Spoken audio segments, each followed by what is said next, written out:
पुछूं त आख़िर पुछूं कंहिंखां असांजो रोह कहिड़ो आहे। मोरो ख़बर शामिल कजे थी मोरो सिंध मां जितां सिंधी अल्ताफ़ सुमरो जी रिपोर्ट मुताबिक़ मोरो भरिसां शाहपुर जहानिया वेझो गोड़ नगर मकान में पोरियत अली शेर चन्ना जे 7 साला मौसूम नींगर अली चन्ना सां पप्पी वल्द मुख्तियार डायरी पिस्टल जे ज़ोर ते जिनसी ज़ाती जो निशानो बणायो ऐं खेसि मारकुट कई, जंहिं ते मुतासिर छोकिरे जे पीउ कानूनी कार्रवाई लाइ कोशिश कई त खेसि ॻोठ जे बासण हिरासा करे मौतमार धमकियूं ॾिनियूं ऐं ॻोठ मां लॾाइण जी पिण धमकी ॾिनियूं।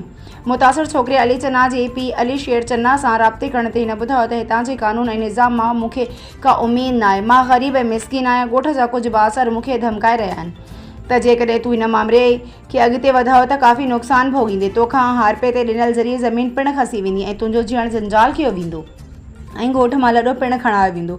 अली शेर चन्ना सुठी साख रखंदड़ SSP नवाब शाह तनवीर तुनियो जेकॾहिं मूंखे तहफ़्फ़ुज़ इंसाफ़ जी यकीन दहानी कराए त मां कानूनी कार्रवाई कराईंदुसि। हाणे ॾिसूं त हद जी इंतज़ामिया इंसान जे हक़नि जूं तंज़ीमूं ऐं ॿिया वस वारा मज़कूरा पोरियत अली शेर चन्ना सां थियल नाजाइज़ी बेवाजिबी ऐं संदसि केतिरी था मदद कनि ऐं खेसि इंसाफ़ ॾियारीनि।